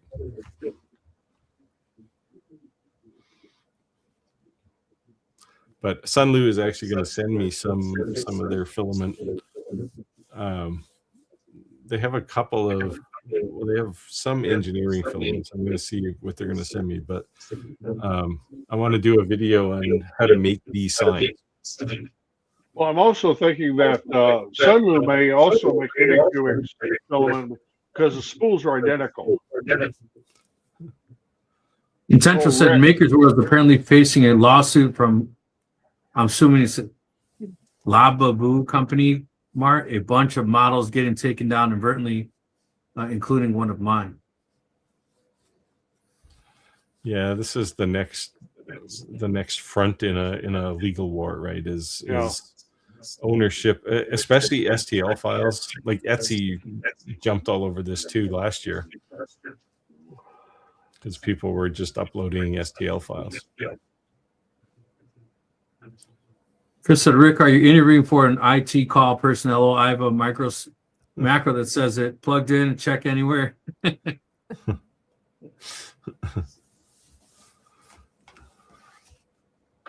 Rick's, when you plugged in your laptop, did it turn the mic on, cause echo? No, my internal mic is not on. It's pulling the mic from the top. No, you don't get the echo when you talk, but when any of us talk, you get the echo. So weird. Yeah, but when you talk, it's not coming out of your speakers.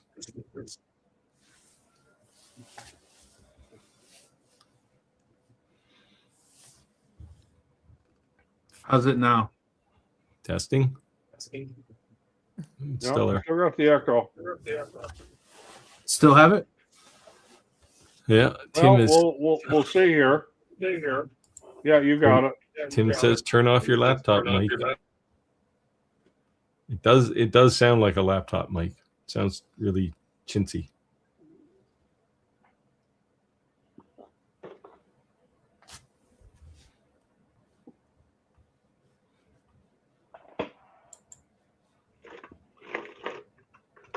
You got to make this good, or I got one more beer in my bucket here. So, oh, no echo on that one. Yeah, I think you fixed it. Yeah. So No, Sam Francis saying he probably muted. it only started since Rick restarted his computer. Oh, now we got the echo back. It's back. You hear it? Yep.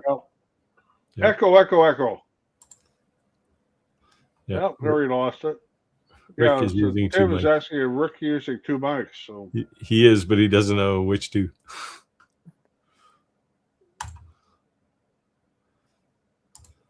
yes, we can Nice. hear. Oh, there's Clack. I know a good IT guy. LOL.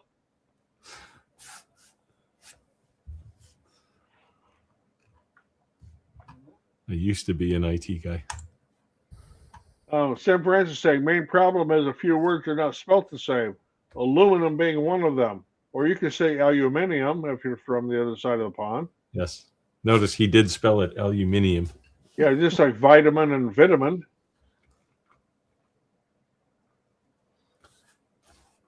Color and color. Said it's laser engraving. I never got the hang of the scroll saw. Too impatient, I think.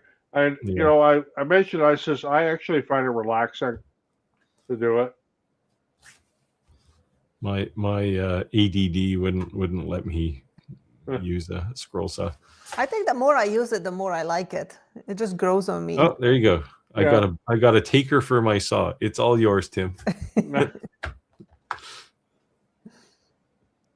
Because I hate the thing. It's What else do you literally need to been get rid of, sitting. Steve? It's been sitting for years. Yeah, Rick, if you switch to headphones, you'll never get that feedback.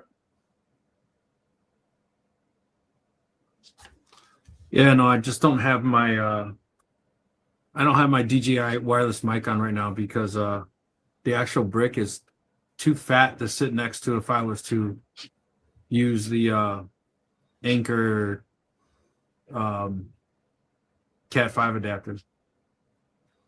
So I need a little mini jumper so I can plug them both in. The MacBook Pro doesn't have a Cat 5 plug-in. You need a lightning bolts. A USB hub for USB-C or Thunderbolt. Yeah. So Chris is saying post-processing is something too many skip with just about all their videos. Oh, Rick, you got feedback. He's cursed. And I've noticed that on a lot of people's videos say they don't really seem to edit anything. Yeah, for me, it's a pride thing, right? Like, I just want a video to look nice. I mean, it could be total crap, but it's going to look nice. For me, I and don't you got like a lot of the editing. ones that, you know, they got the video and they're going, Yeah, see, that's one of the reasons I use smooth transitions is to get rid of a lot of that stuff. Yeah. For me, I don't like editing videos. So if I would have to edit my videos, I will never post a video because it will never be perfect. And I would just hate it and not want to do it again. So I just don't edit anything, just post it. And yeah, I mean, some people, that's kind of the theme for some people's channels, right? It's just raw. It's like me in the shot, right? if I would love editing videos, I would make them like, you know, Peter McKinnon, but I don't love it. I hate it. So don't do it. I wouldn't say I love it, but I would hate a terrible video, like just video production. Well, like the last video I posted was why I've been gone off the channel for so long. And there was like 9 takes of it because I was trying to explain about my late wife and I would break down. Well, then I would have to start over and, you know, and clean myself up. And so, yeah, it was the last video I made was probably one of the hardest ones I've ever made. And then in editing, it was like, oh, no, we got to cut this out, cut this out, cut this out. Take this take instead of this take. And yeah, people keep reaching out to me saying, hey, we're video editors. We can edit your videos. So I was talking to a guy this week and I said, yeah, how much? $1,000 a month. I said, it takes me 2 hours to edit a video.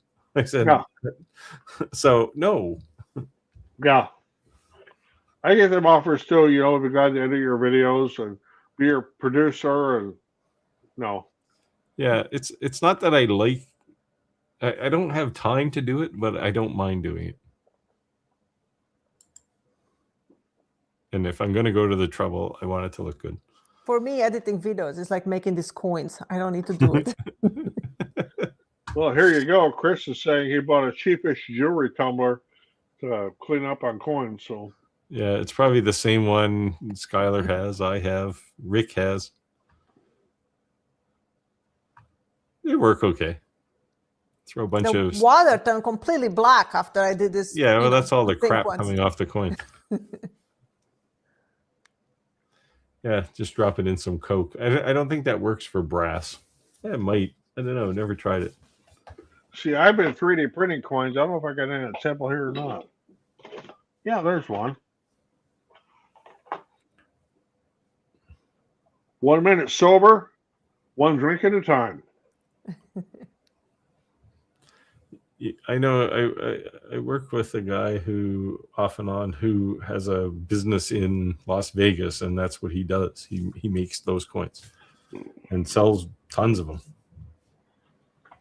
But he's in Vegas, so they look like poker chips, right? They start like poker chips. These are two, and I'm starting to think about I could get a market for those with the different bars I sell the round tuits, the laser cut round tuits too, and the coasters, and yeah. could probably get something going there, but right now I don't need another activity. No. Yeah, I'm kind of the same way right now. So hand in engraving 6182 says, I'm an old retired guy. Hey, I can relate to that. Me too. On a fixed income with not a lot of money. This laser talk sounds interesting. What would be a good starter laser? And I am not an affiliate with Longer, but my experience with Longer goes back years. So the Longer Ray 5, I have one of those. I've expanded to 800 by 800 millimeter. I have two Longer B1s. What I like about them is there are no problems. And that's the whole thing with me and lasers is no problems. Yeah, the only downside with a Ray 5 is that it's not enclosed. But the Ray 5 is, if you're buying an entry-level laser, it's probably the best one. Oh, yeah. If It's your entry cheap. level would be the Ray It's 5. like the thing's like a tank. It never fails. Like they just go forever. That was my very first laser. Longer was the very first company that reached out to me when I had just had 1,000 subscribers, and they sent me the Ray 5. That was my first laser. Yeah, and I've looked at the 5 watt, the 10 watt, the 20 watt. I think they have a 40 watt now. I didn't look at that one, but yeah, they do. Yeah, after I review the 10 watt, then I review all of their lasers after that. yeah, I've done almost all their lasers too. But yeah, the Ray 5 does now have a 40 watt, and the B1. Both of my B1s are 40 watt. The B1s are so much sturdier, though, like beefier. And if you're looking at something and you know absolutely nothing about it, and you don't want to learn light burn or anything like that, then you need to look at the WeCreate lasers. They are going to cost you more, but they are also class 1. They're enclosed. You're a little bit limited to how big of a thing you can make, but it depends what you want to do. The WeCreate lasers too, I have 3 of them, and I have no problems with any of those. They have their own software. It's free, and it's just what you see is what you get. It's very, very simple. It's a great, great, great entry level if you know nothing about lasers. Yeah, some people would.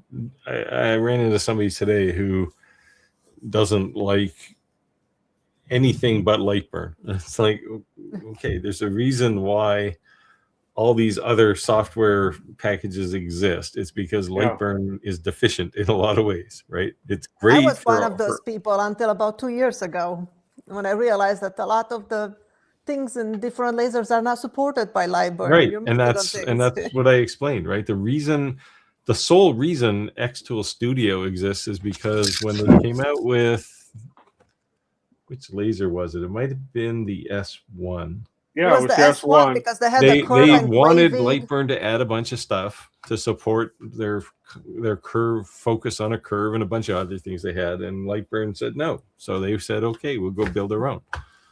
And as they say, the rest is history, right? And Yeah, I think it was the curved engraving and the batch processing where they drop everything. like I talked to 2 reps ago in Xtool about this, and they said, like, do you think this is reasonable that they're not going to make these modifications? I said, no, I think they're going to go out of business if they keep doing this. And hey guys, is there an echo or is it fine now? That's Well, good. we'll Nope. see. No, no echo. No, I got you're the good. DJI mic to work. I found an extension cable. Okay, so take your whatever mics you had on before that and throw them away. No, it was the onboard Insta360 mic that's built into the camera. Oh, Yeah, I will say another thing about the S1, Xtool's S1. It's a great laser. I mean, I have one. I still use it, and it's a class 1. It's fully enclosed, but it's not what I would call an entry level laser no, not really. because it's kind of higher priced. Oh. Price wise, it's certainly not an entry level laser. I loved that laser. I use it for 2 years straight every day, like 5 to 8 hours a day. Yeah, I had mine in the shop for a long time, and then I sold it and somebody immediately came in regretted. somebody came in and bought it. Like, I like that laser. Okay, fine, because like right now I have 2 alien cell lasers sitting in my shop, and they're already too big for anything I do, right? So one of them's in a box on the floor, and the other one is going to be in a box on the floor because I don't have room for it. Chris said cheap coins are only good for doing alignment. Kind of what we said earlier. Yeah, I don't even know if they're good for that. Just build a jig and then you don't have to align. I had a Zoom call a few months ago with one laser. They wanted to send me one of their lasers. And then after looking at them, I'm like, the size of them, I'm like, I have nowhere to put it. It's like, I do not need that size of a laser. Yes. One laser sent me an email like a few weeks ago. Yeah. I talked to him a couple of years, maybe about a year, 2 years ago. Yeah, they've been kind of simmering for a long time, and they just haven't really broken out. Yeah, I had a face-to-face Zoom call for like 45 minutes. We talked about it, and I kind of got excited about it. Like I like their lasers, but then when I looked at the specs, I'm like, I can't. It looks like a nice laser. Yeah, I think the one lasers are kind of like. I don't think they're entry-level lasers. The only reason I say that's because of price point. Yeah. It's either you're going to step in and be serious, or you're already been doing it.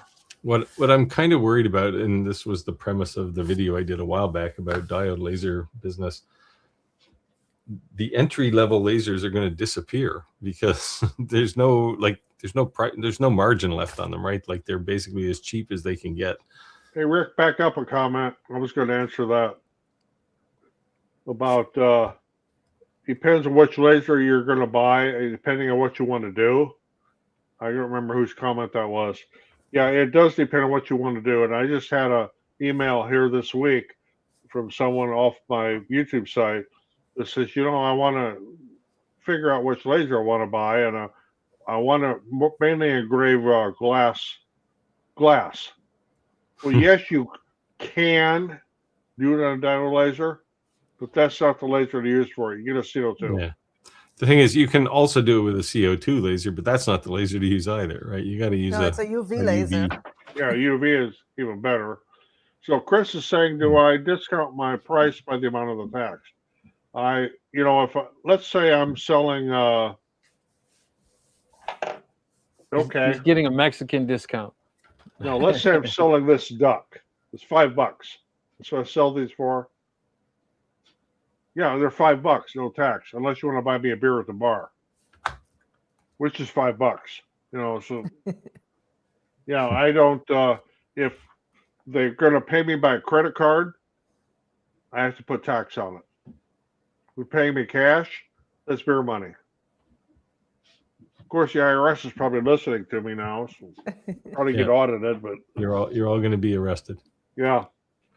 I do the same on the thing other when hand, I always do honest billing for everything. Okay. When I sell on Etsy, I always increase my prices by the whatever fees they're taking. You just have to compensate somehow. Skylar, you want to take this? No, it's Steve's. Now, I don't know if I should be upset about this, but All the Best Marketing says, I don't care what Steve says. Speaking of influencers, I watch his videos and he's an influencer, a darn good one. Oops. So is Skylar, Roger, and Rick. I learned from you all because of you guys. And well, we appreciate that. That is the whole thing about our videos, especially on my starter laser videos. I'm not out to make any money off anything. I get some ad revenue from the YouTube videos, but I want to help you guys and gals get started in the laser world on making just basic stuff. You're just getting in there. You're just getting started. There's a learning curve on everything. Same with 3D printing. There's a learning curve. CNC, there's a really big learning curve. But yeah. Yeah. Now, this is also why we randomly show fails. And this is because we don't want to say everything we make is perfect. When I say I'm not an influencer, I mean it very specifically. I'll happily show people any technology that's available, but I'm not going to say, and you got to have this, right? Like there are lots of people who do that. He's not an influencer because they're like, you want this for free? He's like, yeah, I'm an influencer. Here's one for Skylar. I was talking to Xtool and they wanted me to do some partnership deal and it's always like do a bunch of marketing videos, and I said I'm not a marketing person. I don't sell stuff to people. And I don't do that either. What's out there, and I try to be honest, and that's it. And if people buy your laser, great. But they're only going to buy it because they think it's great, not because I told them they should buy it. Yeah. That's exactly the reason why I started to not do laser reviews anymore. Because the laser companies that started reaching lately, they're just like, well, now, Valentine's Day coming. Can you put the video out there? And we have these promotions. I'm like, I am not an advertising company. If I am, then you better pay me thousands and thousands of dollars, because that's what that will cost. I would review the laser. I will happily make a video on it. But I'm not just going to produce videos for you just to promote you. Yeah, I mean, for me, that would be like me making it would be like you making coins, right? It's just I don't sell things. I mean, things get sold, but not because I said, oh, you have to buy this. It's the greatest thing ever. If something is good and I like it, like the Alien Cell laser, I genuinely like that laser. I think it's a great laser. But if somebody buys it, fantastic. If they don't, well, they find something else to buy. There's lots of lasers out there. Zintento said Bamboo is going to start manufacturing their own filament this year. That's kind of interesting because currently Sunlu's making their filament. I know that because of the things I watched. And Sunlu is literally the largest filament manufacturer in China. So unless Bamboo is going to set up their own factory, I don't understand. I mean, there's a pretty big cash layout because they're going to need literally a couple of filament making machines at least for every color and every type of filament they have. Like this is a big outlay. You're looking at billions of dollars in outlay. Yeah, this is a big deal.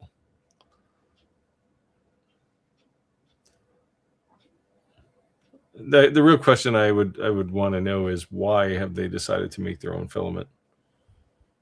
So Santa's laser engraving says running some silk in my local 3D shop, so there's a way to run regular PLA to get the same look.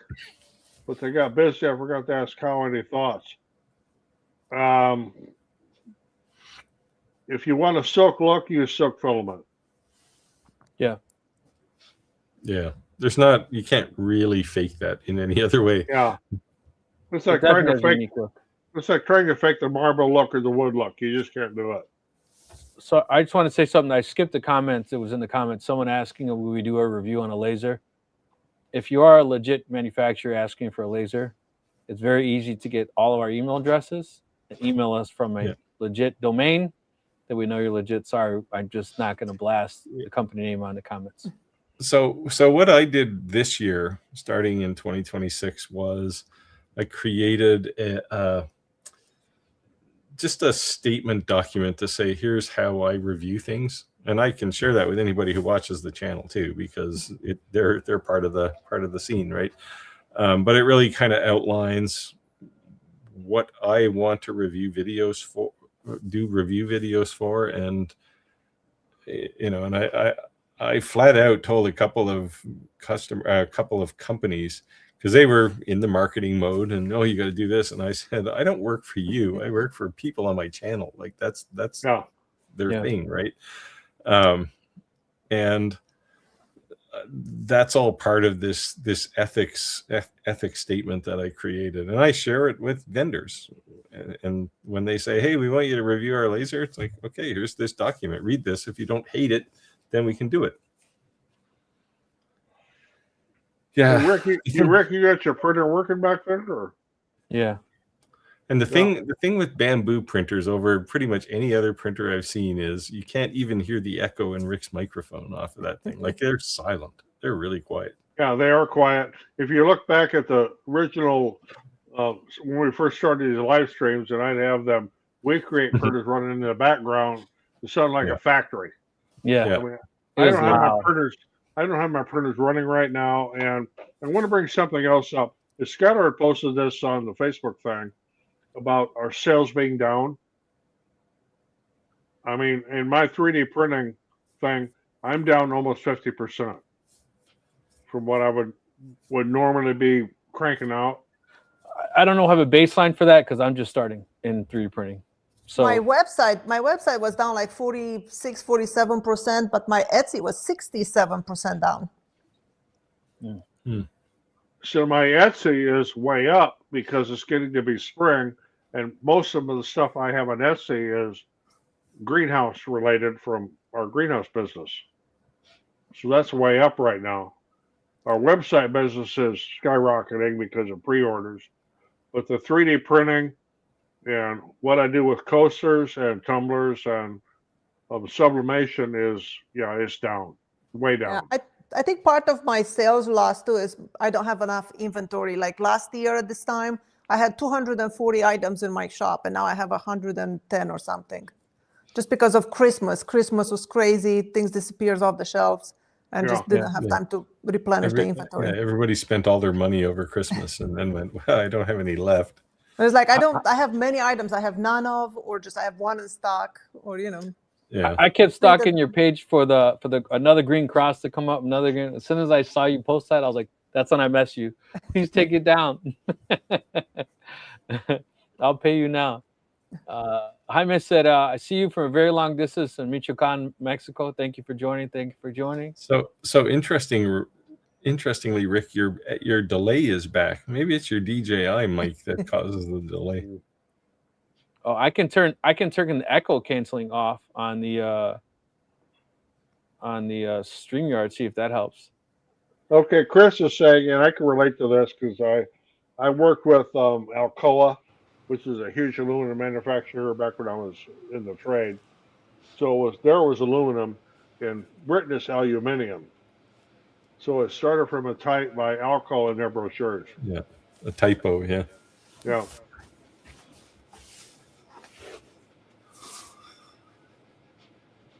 There you go. If the brick is too thick, turn it on its side.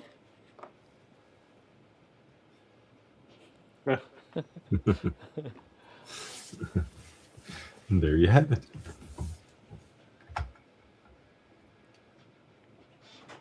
I preferred it without the cable. Everything was so out of sync, you could not hear the echo.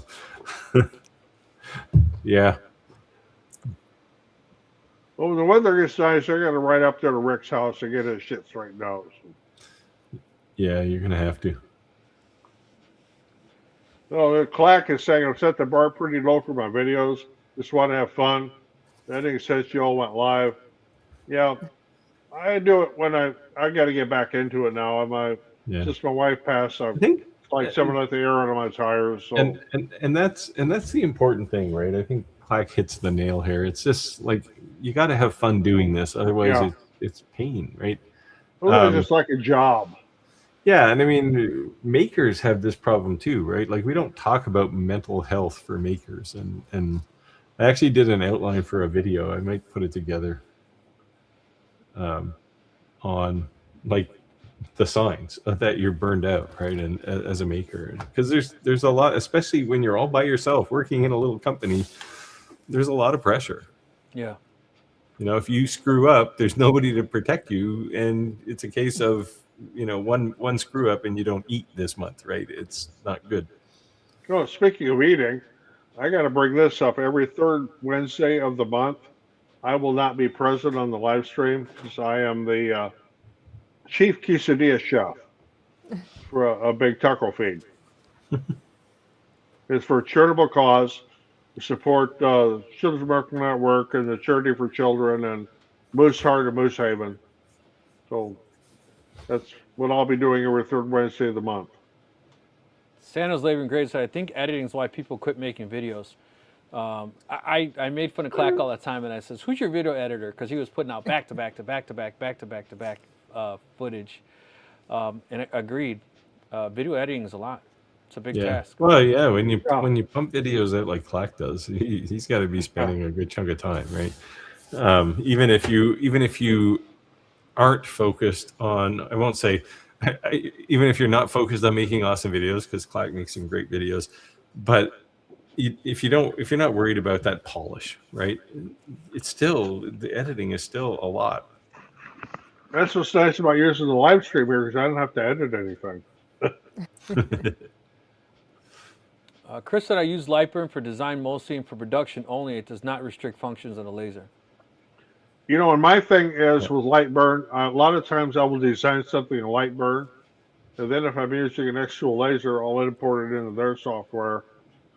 Or a lot of times, sometimes I do this stuff with Lightburn and import it into my slicer software for the 3D printers. Because I'm so familiar with Lightburn and working with SVGs, it's just like instant. So why do something else? I only have one laser left in my shop that requires Lightburn. I use Inkscape for any kind of image or whatever. Yeah, that's the thing, right? For design, and the reason I do that is probably the same reason you do it. You may take a design and laser engrave it, or you may take it and put it on a CNC, right? Or Skylar, you want to take UV this one printer question? or something. I know a few of you have the Eufy Make E1. Are you venting this outside, or is the built-in filter enough? I've heard people say it smells pretty bad. I don't feel like it smells bad. I could kind of smell it a little bit. I do have it, like I have my printer into my finishing room, and that finishing room that has two huge vents on the ceiling because I was about to put glass kiln in that room. And so I built it with these big exhaust things. So that's what I have. So when I need, I just turn those on. Yeah, I don't find the smell as that offensive either, but it depends, I guess, how big your room is where this thing is. But having said that, Tim Sands, who's on the call here, he asked me to make him a thing to vent his E1 out, and I thought, well, okay, so I made one for myself too. So take the filter out completely and just put this thing in and vent it outside. Alex said, do you have any good suggestions supplies for laser engraved 3-ring binders? I would suggest JDS. Okay, but the only thing I would tell you about JDS, it's not Amazon. It's not Alibaba. You're going to pay a little more because they've kind of done the research for you and sorted out the manufacturers. But everything you get from them is going to be a quality product. There's an issue, they run lasers. So, like, they can say, what laser do you have? Give you suggestions and troubleshoot with you. Like, they're not just a blank warehouse. They do it themselves as well. They probably won't sell you plated zinc coins either. Well, I will add, too, though, if you're going to start engraving the big 3D grinders, if they're leather coated, make sure your laser's vented unless you can stand that smell. Yeah, or use a UV laser. Yeah. Yeah, No I did 3-ring binders. They were for baseball cards because these little kids go through these MVP trips and they get their own baseball cards. So we put their name, their logo, and a congratulations all on the front of a 3-ring binder. So I have done that before. And when you buy them from them, the cool thing is they have a bunch of different colors behind the first layer. So it could be black, it could be gold, it could be... So they come in a whole lot of different things. So you can get very creative with that. You know, and as, of course, don't buy one, right? Because if you screw it up, And if you screw it up, now you have a designated tester. Yeah.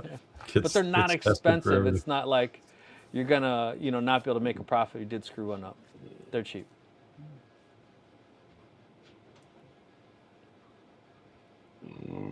Yeah, Chris says Clack's low bar is pretty high compared to some. Yeah,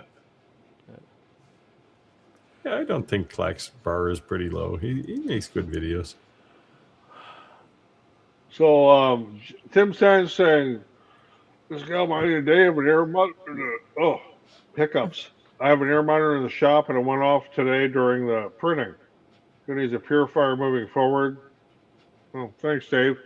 So, what are you printing with ABS or? Yeah. So no, well, it doesn't. No, this is his E1. Yeah. So I gifted him an air purifier because I wanted to get it out of my way. So he just runs his into a purifier rather than right outside. Yep. So because it's right in the middle of the store. So I have a commercial grade size air purifier, and when yeah, I'm that's 3D what this printing, one was. when I'm 3D printing, sometimes it goes off. It detects stuff. It'll say my air quality goes down. Yeah, so it's detecting something. Yeah, I mean it doesn't smell terrible, but No. it's not good for you. The VOC is coming off of most inks, even like DTF type inks. Yeah, I It's don't not have a great headache for or you. feel nauseated or anything, but the fact that it does detect something, I'm just always going to have it on. Yeah, Especially I if I mean, own better it. safe than sorry, right? It's Exactly. basically run a pipe outside. How hard is that? That's why I have So- it in my finishing room. I'm like, I don't hang out in there. I'm here in the shop. That thing is running there by itself with the window open and vents going. This Yeah. is for you, Skylar. Thanks, mine just arrived today. I asked him if he finally got his ink today. He got, I don't know, man. Make has been doing this crazy delivery system where they'll ship, this thing and then the next thing and finally they ship the printer, and then he said that he got his printer but he didn't have any ink. But he got his ink today, so I asked him if he was printing, and he says I haven't stopped, which is awesome. And he sent me a picture of a couple of things he was working on, and they look pretty You nice. need to make sure he gets more of the containers that puts the bad ink in, because those things will fill in first. Yeah, although they've improved it a lot actually, with some of the later software updates.